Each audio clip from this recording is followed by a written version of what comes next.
उसी वक्त हॉस्पिटल की सारी लाइट्स बंद हो जाती हैं। इमरजेंसी बैकअप ऑन होता है। एक नर्स भागते हुए आती है। सर, सिक्योरिटी कैमरास हैक हो गए हैं। कबीर तुरंत गन निकल लेता है। ब्लैक यूनिफॉर्म पहने कुछ मास्क्ड अटैकर्स अंदर घुस आते हैं।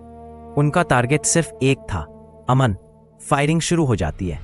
ऑफिसर रवि और कबीर कवर लेकर जवाब देते हैं। एक अटैकर पकड़ा जाता है, लेकिन वो अपनी जेब से एक छोटा कैप्सूल निकालता है और निगल लेता है। कुछ ही सेकंड्स में उसकी मौत हो जाती है। अटैक के बाद अमन गायब था। हॉस्पिटल बेड खाली थी, खिड़की खुली हुई थी। सिर्फ एक कागज पड़ा था। उस पर लिखा था, stop looking for us. Officer Ravi खिड़की से बाहर देखता है। दूर रोड पर वही ब्लैक एसयूवी खड़ी थी। इस बार उसके पीछे सिर्फ एक स्टिकर था, see you in the finale. SUV धीरे धीरे ट्रैफिक में गायब हो जाती है। ऑफिसर रावी धीरे से बोलता है, अब यह सिर्फ मर्डर इन्वेस्टिगेशन नहीं रही, यह हमारी आखिरी जंग है।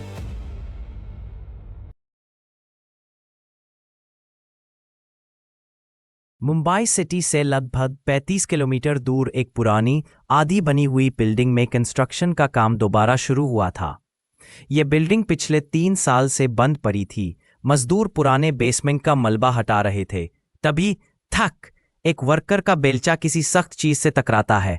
पहले सबको लगा कोई कंक्रीट स्लैब होगी, लेकिन जब मिट्टी और मलबा हटाया गया, एक इंसानी खोपड़ी दिखाई दी। वर्कर के हाथ कांप गए। सर, यहां कोई है। सब मजदूर पीछे हट गए। कुछ ही मिनट में पुलिस को कॉल कर दिया गया। Next gen investigation team location पर पहुंचती है। ऑफिसर रवि बिल्डिंग के बाहर रुकता है।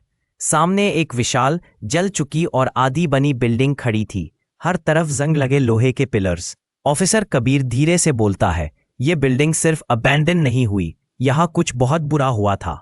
बेसमेंट का एरिया पुलिस टेप से सील कर दिया गया। जब फोरेंसिक टीम अंदर पहुंची, टॉर्च की रोशनी सीधी एक कोने पर पड़ी और सबके कदम वहीं रुक गए। एक नहीं, 2 नहीं, 5 स्केलेटन्स, सब अलग अलग कुर्सियों से बंधे हुए थे। हाथों में लोहे की जंजीरें अब भी लगी हुई थी। सिर नीचे झुके हुए, जैसे मौत के वक्त भी वो बचने की कोशिश कर रहे हो। कमरे में पूरी खामोशी छा गई। डॉक्टर मेहरा ग्लव्स पहनकर स्केलेटन्स को देखते हैं। अभी एग्जैक्ट कॉज बताना मुश्किल है, लेकिन बॉडीज को देखकर लग रहा है कि इन्हें काफी समय तक यहीं छोड़ा गया। लैब में ही सच पता चलेगा। एविडेंस बैग्स तैयार किए जाते हैं। हर स्केलेटन को अलग नंबर दिया जाता है। सभी को फोरेंसिक लेबोरेटरी भेज दिया जाता है। क्राइम सीन इन्वेस्टिगेशन शुरू होती है।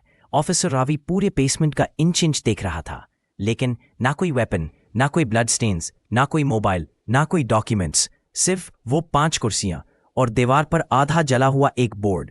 उस पर सिर्फ इतना पढ़ा जा सकता था, research laboratory. Team construction workers से पूछताछ करती है। एक बुजुर्ग वर्कर बोलता है, सर, 3 साल पहले यहाँ एक बहुत बड़ा ब्लास्ट हुआ था। पहले ये बिल्डिंग एक साइंस रिसर्च लैब थी। एक रात अचानक जोर का धमाका हुआ। कुछ ही मिनट में पूरी बिल्डिंग आग में जलने लगी। लोगों ने बाहर निकलने की कोशिश की, लेकिन बहुत देर हो चुकी थी। कहा गया था कि अंदर जो भी था, कोई जिंदा नहीं बचा। ऑफिसर रवि पूछता है, उसके बाद? वर्कर जवाब देता है, सरकार ने बिल्डिंग को सील कर दिया। किसी को अंदर आने की इजाजत नहीं थी। अब 3 साल बाद हमें ऑर्डर मिला है कि बिल्डिंग दोबारा बनाई जाए। रूम में फिर सन्नाटा छा गया। सबके दिमाग में एक ही सवाल था, अगर ब्लास्ट में सब मर गए थे तो ये 5 स्केलेटन यहां कैसे आए? शाम, forensic lab. Doctor Mehra emergency call करते हैं। टीम बिना देर किए लैब पहुंचती है। डॉक्टर मेहरा रिपोर्ट टेबल पर रखते हैं। ये स्केलेटन्स 3 साल पुराने नहीं हैं। साइंटिफिक एनालिसिस के हिसाब से 3 स्केलेटन मेल है, 2 फीमेल, और इनकी मौत। डॉक्टर मेहरा फाइल बंद कर देते हैं। सर, यही तो इस केस का सबसे बड़ा राज है। जांच टीम फॉरेंसिक लैब पहुंचती है। डॉक्टर मेहरा रिपोर्ट टेबल पर रखते हैं। सर, हमने इन 5 स्केलेटन्स की एज और डीएनए एनालिसिस कंप्लीट कर लिया है। क्या पता चला? 3 मेल, 2 फीमेल, सबकी एज 25 से 38 साल के बीच है। डेथ लगभग 3 महीने पहले हुई है। लेकिन सबसे शॉकिंग बात यह है कि इन 5 को एक ही टाइप का रेयर न्यूरोटॉक्सिक पॉइजन दिया गया था। पॉइजन? हाँ, ऐसा पॉइजन जो पहले बॉडी को धीरे धीरे पैरालाइज करता है। विक्टिम सब कुछ देख सकते थे, सब कुछ सुन सकते थे, लेकिन अपना शरीर हिला नहीं सकते थे। इन्हें कुर्सी से बहुत मजबूती से बांधा गया था। ये मर्डर नहीं, एग्जीक्यूशन था। डिजिटल टीम फिंगरप्रिंट्स और डीएनए डेटाबेस चेक करती है। कुछ मिनट बाद कंप्यूटर स्क्रीन पर पहला नाम आता है राहुल सिन्हा, बायोकेमिस्ट। दूसरा निशा कपूर, रिसर्च असिस्टेंट। तीसरा doctor Faizan Ali, chemical scientist. बाकी दो आइडेंटिटीज भी कंफर्म हो जाती हैं। सब एक ही जगह काम करते थे, national advanced research laboratory. Officer Kabir हैरान हो जाता है, ये सब साइंटिस्ट थे। टीम 3 साल पुरानी बिल्डिंग फायर की फाइल्स मंगवाती है, लेकिन ऑफिशियल रिकॉर्ड्स में सिर्फ 12 पेजेस थे। तब एक रिटायर्ड पुलिस ऑफिसर मिलता है। वो धीरे से बोलता है, ओरिजिनल रिपोर्ट कभी पब्लिक नहीं हुई। ब्लास्ट के बाद अंदर से कुछ हार्ड ड्राइव्स और रिसर्च फाइल्स गायब थी, लेकिन उस दिन से कई साइंटिस्ट्स बिना किसी रिकॉर्ड के गायब हो गए। ऑफिसर रवि तुरंत नोटबुक में लिखता है। पजल और बड़ा होता जा रहा था। टीम दोबारा बेसमेंट पहुंचती है। इस बार हर दीवार थर्मल स्कैनर से चेक की जाती है। ऑफिसर कबीर को एक दीवार अजीब लगती है। उस पर हथौड़ा मारा जाता है। थक। दीवार खोखली थी। सब एक दूसरे को देखते हैं। दीवार तोड़ने के बाद एक पतला सा हिडन पैसेज सामने आता है। अंधेरा, धूल और हवा में अजीब केमिकल स्मेल। टॉर्च जलाई जाती है। सब धीरे धीरे अंदर बढ़ते हैं। लगभग 40 मीटर चलने के बाद एक छोटा अंडरग्राउंड रूम मिलता है। रूम बिल्कुल सील था, जैसे किसी ने जल्दी में बंद किया हो। पुराने कंप्यूटर से भरा एक खाली कमरा। टूटे हुए लेबोरेटरी इक्विपमेंट हर जगह है। रिसर्च फाइल्स हर तरफ बिखरी हुई है और एक स्टील लॉकर कमरे में मौजूद है। लॉकर खोला जाता है। अंदर एक डायरी है। डायरी के पहले पेज पर लिखा है प्रोजेक्ट ओमेगा। सब ऑफिसर्स एक दूसरे की तरफ देखते हैं। डायरी के आखिरी पेज पर खून से लिखा है। ऑफिसर रवि डायरी बंद करता है। तभी बाहर एक गाड़ी तेज स्पीड से भागती है। ऑफिसर कबीर चिल्लाता है, कोई हमें देख रहा था, लेकिन गाड़ी अंधेरे में गायब हो गई। कैमरा डायरी पर जूम करता है। डायरी से एक छोटी फोटोग्राफ गिरती है। फोटो में 6 लोग खड़े हैं, लेकिन क्राइम सीन पर सिर्फ 5 स्केलेटन मिले। तो छठा आदमी कौन था? ऑफिसर रवि फोटो को ध्यान से देखता है। फोटो में 6 लोग लेबोरेटरी कोर्ट में खड़े थे। पीछे एक बोर्ड था, ओमेगा रिसर्च यूनिट। कबीर धीरे से बोलता है, सर, यहां तो सिर्फ 5 स्केलेटन मिले थे। फोटो में छठा आदमी कहाँ गया? रूम में सन्नाटा छा जाता है। डिजिटल टीम फोटो को इन्हांस करती है। सबके नेम टैग जूम किए जाते हैं। 1 डॉक्टर राकेश मेहता, 2 राहुल सिन्हा, 3 निशा कपूर, 4 डॉक्टर फैजान अली, 5 मीरा जोशी और 6th नेम ब्लर था। ऑफिसर रवि किसी ने अपनी पहचान छुपाई है। डायरी के अगले पेजेस पढ़े जाते हैं। हर पेज पर एक्सपेरिमेंट्स का रिकॉर्ड था। फेज 2 सक्सेसफुल, लेकिन उसके बाद सारे पेजेस फटे हुए थे। एक कंप्यूटर हार्ड डिस्क रिकवर होती है। फोरेंसिक एक्सपर्ट्स यूज रिकवर करते हैं। सिस्टम ओपन होते ही एक हिडन वीडियो मिलता है। डेट 3 साल पुरानी। वीडियो में वही लेबोरेटरी दिख रही थी। साइंटिस्ट हंसते हुए काम कर रहे थे। अचानक इमरजेंसी अलार्म बजता है। रेड लाइट्स ऑन हो जाती है। सब लोग भागने लगते हैं। वीडियो अचानक बंद हो जाता है। कबीर पूछता है, सर, क्या ब्लास्ट एक्सीडेंट था? ऑफिसर रवि जवाब देता है, नहीं, मुझे लगता है ये ब्लास्ट प्लान किया गया था। बिल्डिंग के पुराने ब्लूप्रिंट्स मंगवाए जाते हैं। एक इंजीनियर बताता है, ऑफिशियल मैप में सिर्फ 2 बेसमेंट फ्लोर्स हैं, लेकिन कंस्ट्रक्शन रिकॉर्ड्स कुछ और बोल रहे हैं। क्या मतलब? एक हिडन लेवल 3 भी था। रूम में सब हैरान रह जाते हैं। टीम हिडन पैसेज के एंड तक पहुंचती है। वहां एक बड़ा स्टील गेट था। गेट पर लिखा था authorised access only. Kabir hydraulic cutter मंगवाता है। 5 मिनट बाद गेट खुल जाता है। अंदर देखते ही सब रुक जाते हैं। ये एक पूरा अंडरग्राउंड कंट्रोल सेंटर था। कंप्यूटर्स, सर्वर्स, रिसर्च कैप्सूल्स और दीवार पर मुंबई का एक बड़ा डिजिटल मैप पर रेड सर्कल्स बने हुए थे। ये सिर्फ लेबोरेटरी नहीं थी, ये ऑपरेशन सेंटर था। एक सर्वर अभी भी पावर बैकअप पर चल रहा था। स्क्रीन अनलॉक होती है। सिर्फ एक फोल्डर दिखता है, project omega, password protected. Digital team password crack करना शुरू करती है। तभी सर्वर स्क्रीन खुद ही ब्लिंक करने लगती है। Access detected. सब एक दूसरे को देखते हैं। किसी ने रिमोट से सिस्टम एक्सेस कर लिया था। पूरे कंट्रोल रूम की लाइट्स अचानक बंद हो जाती हैं। इमरजेंसी रेड लाइट्स जल उठती हैं। इमरजेंसी अलार्म पूरी बिल्डिंग में गूंजने लगता है। ऑफिसर रवि चिल्लाता है, सब बाहर। टीम तेजी से बाहर भागती है। जैसे ही सब बिल्डिंग से बाहर निकलते हैं, बूम, अंडरग्राउंड रूम का एक हिस्सा गिर जाता है। ऑफिसर कबीर समझ जाता है, सर, ये ब्लास्ट हमें मारने के लिए नहीं था, एविडेंस मिटाने के लिए था। फायर टीम अंदर जाकर जो बचा था यूज रिकवर करती है। एक आधा जाला हुआ सर्वर, एक डैमेज्ड हार्ड ड्राइव और एक एक्सेस कार्ड। कार्ड पर सिर्फ इतना लिखा था, level 3 access director. Officer Ravi card को देखते हुए बोलता है, मतलब इस लेबोरेटरी का कोई डायरेक्टर भी था। Digital forensic team damaged hard drive recover करती है। सिर्फ एक फाइल बचती है, नाम सर्वाइवर MP4। सब कॉन्फ्रेंस रूम में वीडियो चलाते हैं। स्क्रीन पर एक आदमी दिखाई देता है, उसका चेहरा जख्मी था। वो कैमरा की तरफ देखकर बोलता है, अगर तुम ये वीडियो देख रहे हो तो शायद मैं जिंदा नहीं हूं। वीडियो कंटिन्यू होता है। हम साइंटिस्ट नहीं थे, हम इन्वेस्टिगेशन कर रहे थे।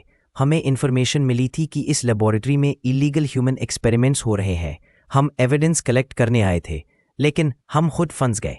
ऑफिसर रवि हैरान रह जाता है, तो ये लोग विक्टिम्स थे। हम टोटल 6 लोग थे, 5 पकड़े गए, मैं बच गया, लेकिन वो लोग मेरे पीछे हैं। वीडियो अचानक बंद हो जाता है। सर, मतलब फोटो वाला छाता आदमी अभी भी जिंदा है।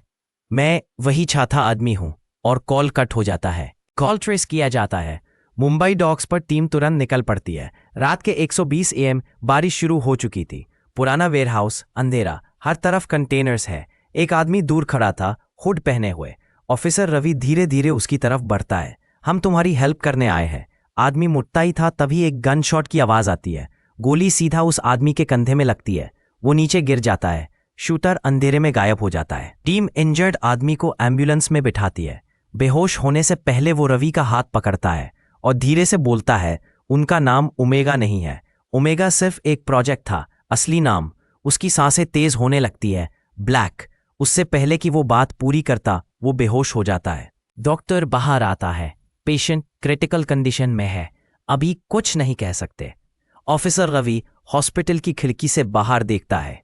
रोड के उस पार एक ब्लैक SUV खड़ी थी।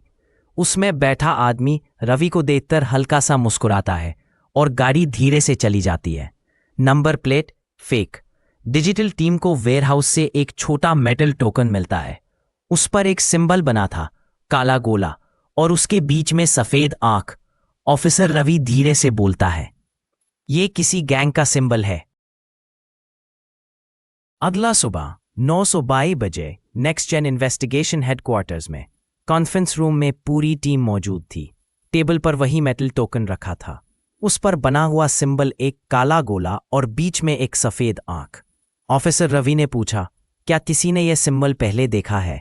डिजिटल ऑफिसर नेहा ने तुरंत नेशनल डेटाबेस सर्च किया। रिजल्ट मिला, नो रिकॉर्ड फाउंड। हॉस्पिटल जहां 36 आदमी एडमिट था। डॉक्टर बाहर आता है। पेशेंट को होश आ गया है। ऑफिसर रवि और कबीर तुरंत अंदर जाते हैं। आदमी धीरे से आंखें खोलता है। तुम्हारा नाम? वो धीरे से बोलता है, अमन। तुम लोग देर से आए। अमन बोलना शुरू करता है, 3 साल पहले हम 6 लोग इन्वेस्टिगेटिव जर्नलिस्ट्स थे। हमें इंफॉर्मेशन मिली थी कि उस लेबोरेटरी में इलीगल एक्सपेरिमेंट्स चल रहे हैं। ऑफिसर कबीर, कौन सी ऑर्गेनाइजेशन? अमन चुप हो जाता है। कुछ सेकंड बाद अमन धीरे से बोलता है, ब्लैक सर्कल। रूम में सन्नाटा छा जाता है। ये लोग दुनिया के सबसे डेंजरस क्रिमिनल्स को टेक्नोलॉजी, बायोलॉजिकल रिसर्च और इलीगल वेपन सप्लाई करते हैं। जो उनके खिलाफ जाता है वो कभी जिंदा नहीं बचता। अमन एक और शॉकिंग बात बताता है, अर्जुन सिंह, क्या तुम उसे जानते हो? ऑफिसर रवि हैरान हो जाता है। हाँ, वो भी ब्लैक सर्कल के लिए काम करता था। ड्रोन प्रोजेक्ट उन्हीं का था। मतलब खूनी ड्रोन केस भी इसी ऑर्गेनाइजेशन से जुड़ा हुआ था। अमन बोलता है, clown case, drone case, science lab, ये सब अलग अलग नहीं थे, सब ब्लैक सर्कल के ऑपरेशंस थे। ऑफिसर रवि धीरे से बोलता है, मतलब हम शुरू से एक ही ऑर्गेनाइजेशन के पीछे थे। कुछ उसी वक्त हॉस्पिटल की सारी लाइट्स बंद हो जाती हैं। इमरजेंसी बैकअप ऑन होता है। एक नर्स भागते हुए आती है, सर, सिक्योरिटी कैमरास हैक हो गए हैं। कबीर तुरंत गन निकल लेता है। ब्लैक यूनिफॉर्म पहने कुछ मास्क्ड अटैकर्स अंदर घुस आते हैं। उनका टारगेट सिर्फ एक था, अमन। फायरिंग शुरू हो जाती है। ऑफिसर रवि और कबीर कवर लेकर जवाब देते हैं। एक अटैकर पकड़ा जाता है, लेकिन वो अपनी जेब से एक छोटा कैप्सूल निकालता है और निगल लेता है। कुछ ही सेकंड्स में उसकी मौत हो जाती है। अटैक के बाद अमन गायब था। हॉस्पिटल बेड खाली थी, खिड़की खुली हुई थी, सिर्फ एक कागज पड़ा था। उस पर लिखा था, स्टॉप लुकिंग फॉर अस। नीचे वही सिंबल बना था। ऑफिसर रावी खिड़की से बाहर देखता है। दूर रोड पर वही ब्लैक एसयूवी खड़ी थी।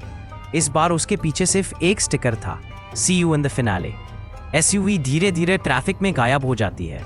ऑफिसर रावी धीरे से बोलता है, अब यह सिर्फ मर्डर इन्वेस्टिगेशन नहीं रही, यह हमारी आखिरी जंग है। टीम ब्लैक सर्कल के एक सीक्रेट वेयरहाउस तक पहुंचती है।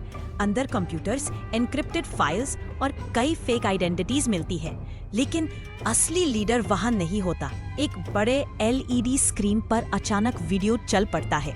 स्क्रीन पर एक आदमी बैठा होता है, उसका चेहरा अंधेरे में छुपा होता है। वो धीरे से बोलता है, congratulations next gen investigation team, तुमने सिर्फ हमारा एक छोटा ऑपरेशन डिस्ट्रॉय किया है, गेम अभी खत्म नहीं हुआ। ऑफिसर रवि गुस्से में पूछता है, तुम हो कौन? वो आदमी हंसता है, तुम मुझे ब्लैक सर्कल कहते हो, लेकिन ब्लैक सर्कल सिर्फ एक नाम है। हम हर जगह हैं, हम पुलिस में भी हैं, हम गवर्नमेंट में भी हैं, हम टेक्नोलॉजी में भी हैं, हम तुम्हारे बहुत करीब हैं। इतना कहकर स्क्रीन बंद हो जाती है। उसी वक्त पूरे वेयरहाउस में सेल्फ डिस्ट्रक्ट अलार्म बजने लगता है। 30, 29, 49। टीम किसी तरह एविडेंस लेकर बाहर निकलती है। पीछे पूरा वेयरहाउस ब्लास्ट हो जाता है।